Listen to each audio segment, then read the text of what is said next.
келинди эле кечке жемелей бербеш керек. Келиниңизден эмнени талап кыласыз? Келин деген үйдө турат, бала тарбиялайсың, иштебейсиң. Бактылуу кайнене келин мамилеси кандай болуу керек? Келиндерге дагы өтө туура эмес мамиле кылган кайненелер да бар. Келиниңиз менен балаңыздын ортосундагы мамилеге сиз аралашасызбы? Кыз баланын үйдөн алган тарбиясына карайт да. Сиздин кайненеңиз кандай болду? Анан келиндин да көңүлү калат. Бактылуу кайненемин деп эсептейм. Саламатсыздарбы, урматтуу Ак ниет подкастынын көрүүчүлөрү?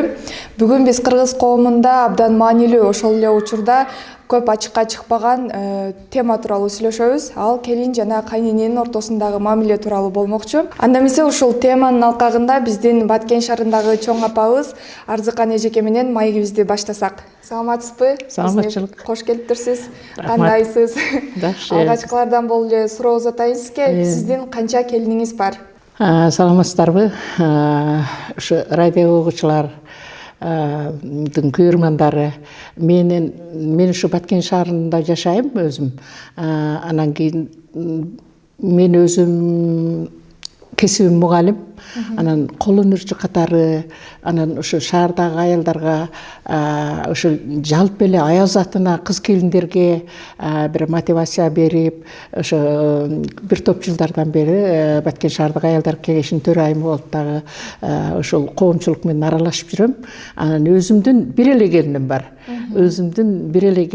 Бирок ал келинимди ушул келин кылып үйгө киргизгенибизге дагы ушу 20 жылдын жүзү болуп калды.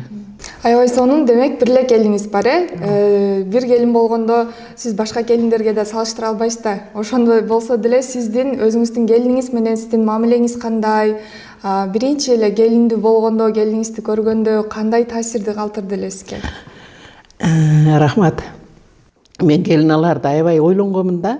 Азыркы жаштарды дагы баягы мурдагы биздин убагыбыздагы биз келин болгон убактагы караганда салыштырып болбойт да. Азыр жаштардын талабы башкачараак. Анан мен эми ушул өзүм келин алсам, бул келин кандай болот экен? Биз келин болуп келгендеги өзүм менен салыштыра албайм да аны. Анан деп аябай ойлонгонмун. Анан Кудайга шүгүр, бирок келинди тандоону биз баламдын өзүнө койгонбуз да. Эми жашай турган өзүң танда деп. Анан кийин биз балам өзү ушу Баткенден эле ушу келинимди жактырып, анан айткандан кийин биз аны кадимки эле кыргыздын кадимки адалары менен эле жакшы сүйлөшүп, ата-энелери менен сүйлөшүп, анан келинди киргизип алганбыз да. Анан мына келиним келгенине быйыл мына 18 жыл болду. Эми мен эмнени айтмакмын бул жерде? Эми турмушта өйдө ылдый болот. Кээде казан аяк кагышат, кээде кайнене келиндин ортосунда келишпестик болуп калат. Кээде жолдошу менен келинимдин ортосунда балким бир кичинек бир талаш тартыш болуп калышы мүмкүн. Анан ошондой болгон мезгилде мындай бир жакшы сөздөр менен, жакшы бир таасир этүүчү bir мисалдар менен анан кийин келиниме түшүндүрүп айтып, анан мындай жакшы жакка эле чечип коебуз да. Анан мурункудай келиндердин укугун чектөө. Мисалы үчүн биз келин болуп келгенибизге 50 жылдай болуп калды да. Ошо мезгилге салыштырганда азыркы келиндерге биз укукту мындай, мисалы үчүн мен өзүм чектеген жокмун да. Ошол мезгилде мисалы үчүн бизге ошол баягы эски келиндерге кылган мамилени эгерде бизге ошону кылган болсо, ошондо ойлонот элем да, эмнеге келиндерге мындай мамилелер болот экен деп ойлонот элем да. Анан азыр мен кийин айтканмын да, мен келин алсам ушундай бир эски баягы мындай бир келиндерге, жаштарга жакпай турган нерселерди кылбашым керек. Анын дагы көңүлүн караш керек да. Жогоруда айтып кеттиңиз да, үйдө кичине чыр-чатак болсо деле биз бири-бирибизге кек сактабайбыз, бат эле аралашып жакшы болуп кетебиз деп. Негизи ошондой жашоого жетиш үчүн кимдин салымы көбүрөөк деп ойлойсуз? Кайнене же келин кандай мамиледе болуш керек? Эми кайнененин турмушта тажрыйбалары көп да, эми турмуштан топтогон тажрыйбалары көп келинге караганда. Бирок биз ошол нерсени жакшы нерсени иштетишибиз керек да, жакшылыкка. Кээ бирлөр келиндин укугун чектеп коет да, көбүнчө чектеп коюшат.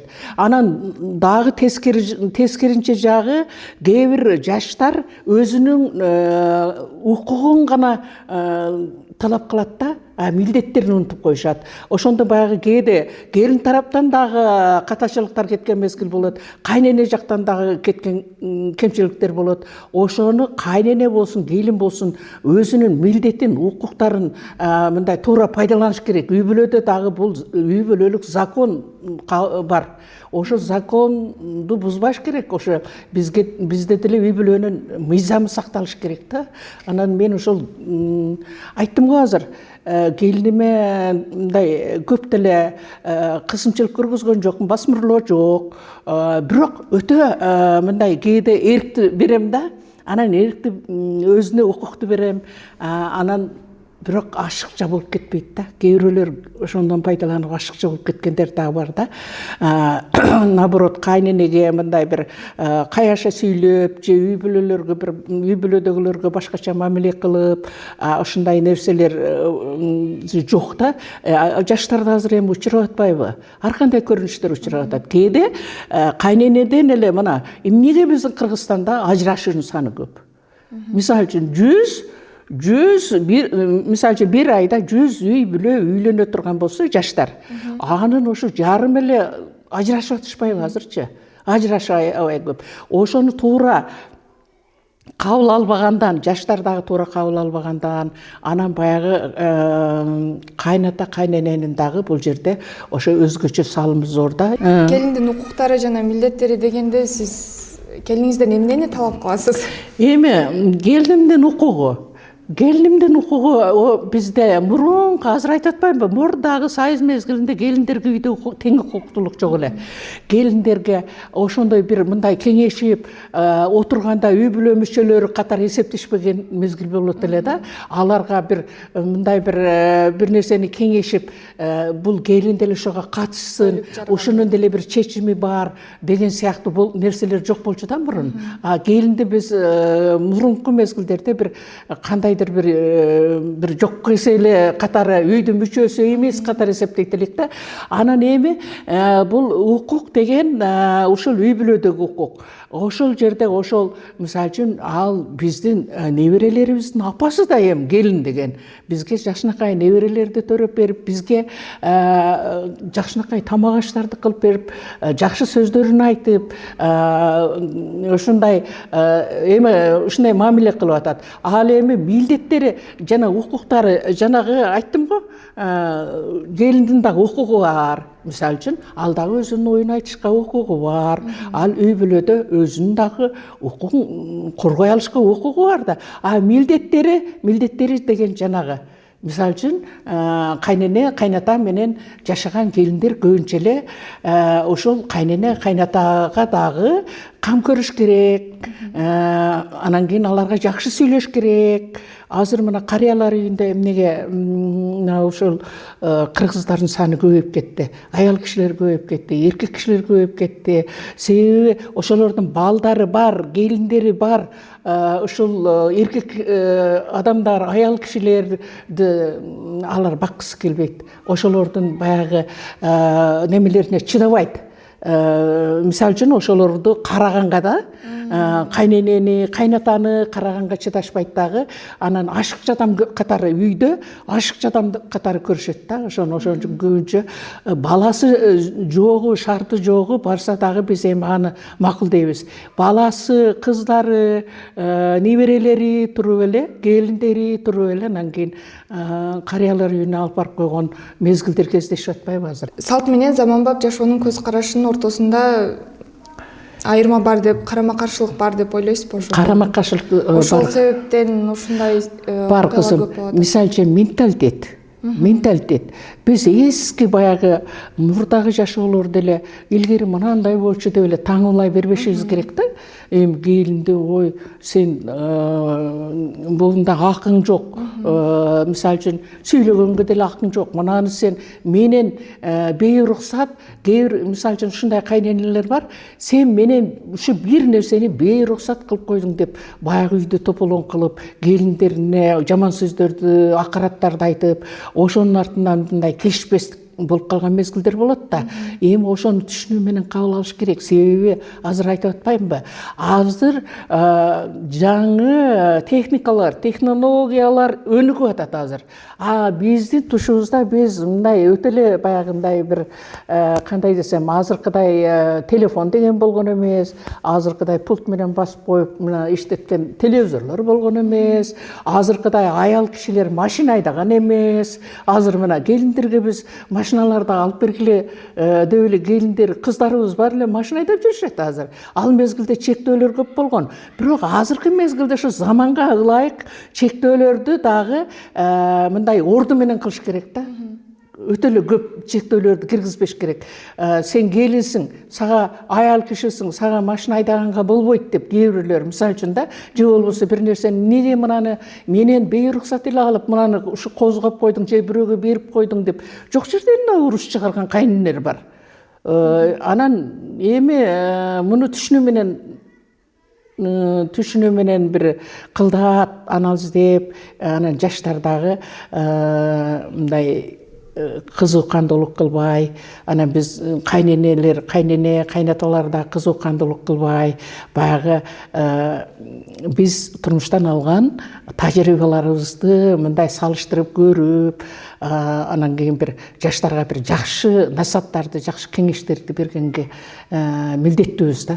Көп чыр-чатактар мурдакы жашоо менен азыркы жашоону салыштыргандан келип чыгып атпайбы, азыркы учурда? Ошондой учурда сиз азыр түшүндүрүшүңүз керек деп атпайсызбы? Бирок кээ бирки кайненелер бар да, түшүндүрбөй эле келининен милдет кыла берет да, талап кылганды жакшы көрүшөт. Анан сиздерде андай учурлар кездешкен жокпу келиниңиз? Эми бизде мындай да, мен келиним келгенден кийин 2 жыл ошный окуду Бишкекте. Мисалы үчүн мен өзүм жашоомду, өзүм үй бүлөмдө болуп аткан нерсени мисал кылып келейин. Анан ошный эми кээ бирөөлөр баягы окуп аткан кыздарды алып окутпай коюп атпайбы? Биз окутабыз деп алып, же заочный кылбайт, же бүтүртпөйт, бир жолу эле баягы мисалы үчүн 1-чи курсту бүткөнбү, 2-чи курсту бүткөнбү, 3-чү курсту бүткөнбү, ошо боюнча эле диплом ала албай калып кетип атышат да. Себеби баргандан кийин келиндерге жанагы укугун чектеп коюп атышпайбы?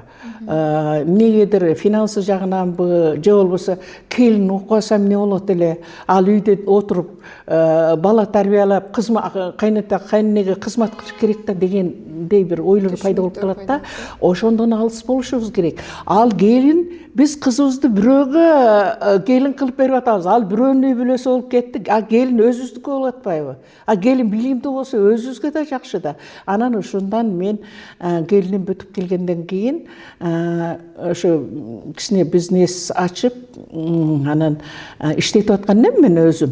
Анан мен тапшырып бергенмин да ошону, печать сечаты менен мына сен эми ушуну алып кет.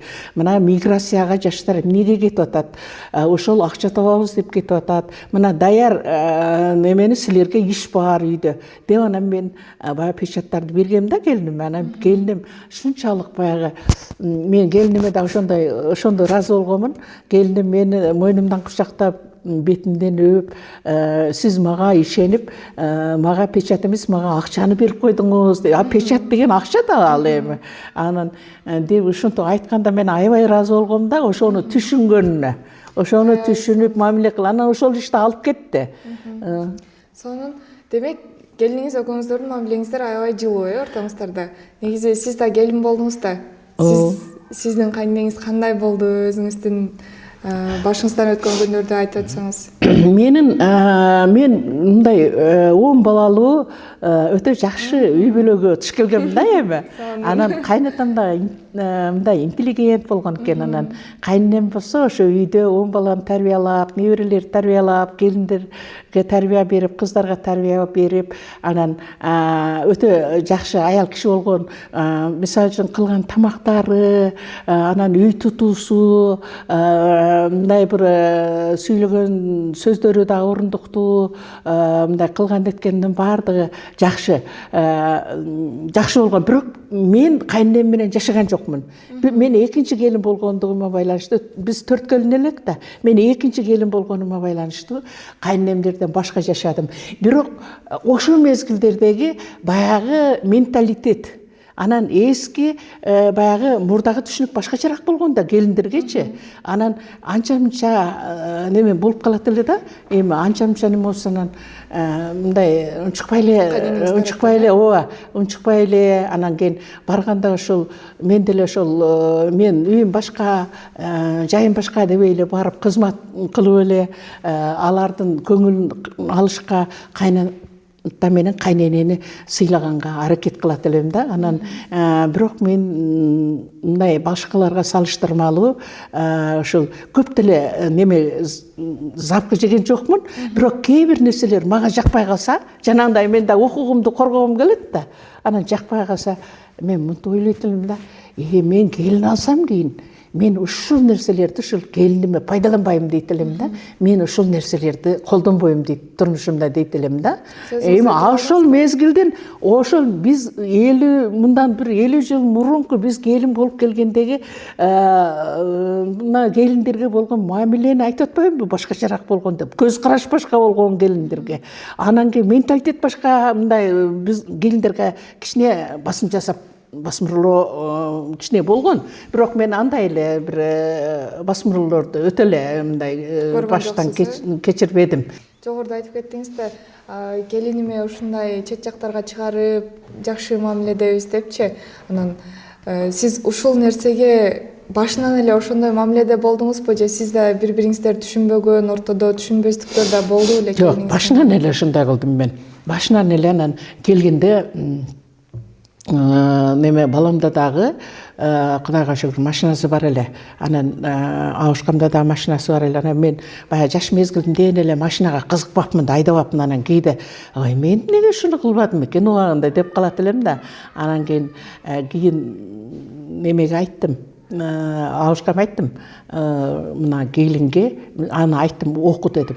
Мына жерде автошколго окуп неме кылсаң, экөөбүз бул экөө качан экөөбүздү киелип анан бир жака апарат экен дебей, экөөбүз ишибизди деле өзүбүзчө бүтүрүп алабыз десем, анан окуду. Окуп өзүнүн күчү менен баягы праваны алды. Себеби мен ага чейин мен өзүм кыздарым окуйм дегенде дагы окугула дегенмин да, окугула. Анан алар да өздөрүнүн күчү менен неме кылып праваны алып машиналарды айдап жүрүшөт азыр. Анан келинимде да ошентип айттым.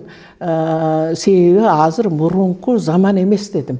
Мурунку заман эмес, аял кишилер машина айдабайт деген, анан аял кишилер машинанын алдына отурбайт деген стереотиптер жок азыр. Негизи кайнене жаш үй бүлөгө канчалык деңгээлде жеке жашоосуна аралашууга укуктуу? Эми аралашып ар бир эле кайнене, мисалы үчүн ар бир эле кайнене өзүнүн баласынын турмушу жакшы болуп кетсин дейт да. Анан эгерде ошол өзүнүн баласынын үй бүлөсү жакшы болсо, келин жакшы болсо, ошолордун турмушу жакшы болсо, аларга ашыкча кирише бериштин кереги жок да. Келиниңиз менен балаңыздын ортосундагы мамилеге сиз аралашасызбы? Ошол боюнча аралашам. Эгерде экөө кишине бир капалашып кала турган болсо, сурайм. Анан эгерде баламдан кеткен болсо, баламды чакырып алып айтам. Сен мынаны туура эмес. Эмнеге мындай кылдың? Анан эгер келиним туура эмес неме кылса, анда өзүнө айтам. Жакшы эле айтам, мындай урушпай эле, кагып силкпей эле айтам. Анан кийин бирок экөөтөн Кудайга шүгүр күнөөлөрүн мойнуна алышат. Эми андай анча мынча деле эми казан аякка кылышат болот да, эми андай нерселер. Бирок туура кабыл алышат. Ошол нерседен туура чечим чыгарышат. Баламды өзүмчө сүйлөшөм, эмне болду? Өзүнөн сурайм да эми. Эмне болду? Келинден өзүмчө сурайм, эмне болду? Анан экөөнү отургузам анан. Эмне болду? Анан кимисинен көбүрөөк келген болсо, ошонусун кичине катыгыраак эле айтып коюшка туура келет. Экинчи кайталабайсың. Балким баламдан эмес, балким келинден да кетип аткандыр эми. Кээде келинден деле кетет. Балаңдан эле көрө берейин десем, кээде наоборот тескерисинче кайненелер өзүнүн баласын эле защищать эте берет дагы, тиги келин деле каралай беришет да. Ушул эле кылды да, ушул баары жок ушу күнөөлүү, ушу аял киши баары жок эле ошол неме болгондой боло берет да. Бирок мына жерде үй бүлөдө дагы баягы кандай десем бир чындыкты бетине айтып калыс болушуң керек да, кайнене калыс болуш керек. Эгерде мен баламдан күнөө кетип атса эле, анан келинге жагыша берсем, анда туура эмес да. Келиндин укугун ким коргойт анда? Кайнене коргобосо. Азыркы учурда үй бүлөдөгү зордук зомбулук да аябай көп болот да, курч темалардын бири десек да болот. Анан негизи үй бүлөдөгү зордук зомбулукка кайнененин таасири тиеби? Ой, тиет. Кайнененин таасири тиет. Айтып атпаймынбы? Кээде келиндерге эч нерсе ыраа көрбөй эле, ой, кичкеле ушул мына сенин аялың кылды да мынаны, же болбосо кылып атса деле кылганды наоборот тескерисинче айтып, ушундай болду да дей берсе, балким ишендирип алат. Же болбосо кээ бир кайненелер бар. Сенин энеңби менин айтканымды кыласың дейт. Анын айтканы туура айтып атабы же туура эмес нерсени айтып атабы? Туура эмес жолго салып атабы? Ошол жагынан көрүш керек да. Эгер кайнене апасы, ошо баланын апасы туура сөздү айтып аткан болсо, анда мейли. Эгер туура эмес сөздү мен айтканым ушундай, дегеним ушундай болот дей турган болсо, туура эмес айтып аткан болсо, ал үй бүлөнүн ыдырашына алып келет да, барып-барыпчы. Бактылуу кайнене келин мамилеси кандай болуу керек? Өзүңүздөрдүн жашооңуздардан мисал келтирип айтсаңыз болот. Эми бактылуу кайнене деген эмне? Бактылуу кайнене деген ошо жашың өтүп калгандан кийин баягындай оор иштерге бара албай каласың да, жасай албай каласың. Анан келин алгандан кийин эле, мисалы үчүн мен өзүм казан табакты эле ушундай казан табактан тез эле четтеп калгандай болдум да, өзүм тапшырдым дегендей кылып элечи. Анан ошол эми бактылуу кайнене, бактылуу кайната деген ушу төрдө отуруп, балдары урматтап, сыйлап, жанагындай кеп кеңештерин угуп, анан үй бүлөдө жанагындай бир конфликттер, чыр-чатактар болбой, өздөрүнчө папырап, тапырап, неберелердин башында, кашында отурган ушул кайненелер, кайнаталар бактылуу деп эсептейм да. Сөзүмдүн акырында кызым, эми биз келин болуп келген мезгилдерде бир топ татаалыраак эле деп айттым го. Анан эски стереотиптер, менталитетке аябай баш ийет элек. Анан эми ал мезгилдеги жашообузга караганда азыркы мезгилдеги жашоо өтө жакшы. Мен жана айттым го, мага кандай келин келет экен, өзү бир келин болсо, ал кандай чыгат экен, Кудайым мага имандуу келин жолуксун да деп аябай ушундай өзүмчө ойлонот элем да. Эми Кудайга шүгүр, мына келинимдин ошол ысык чайларын кылып берген, жакшы тамактарын, ошо жакшы мамилелерин көрүп, мен ушул мезгилде өзүмдү ушундай бактылуу кайненемин деп эсептейм. Кудай кааласа, ушу балдардын урмасыйын көрүп, неберелеримди эркелетип, ушу бактылуулуктун доорунда өзүм жашап атам деп эсептейм да өзүмдү. Аябай сонун. Бүгүнкү Ак ниет подкастында бизде конокто Арзыкан Ормонова болду. Сиздер менен кийинки көрүүлөрдө көрүшкөнчө сак саламатта туруңуздар.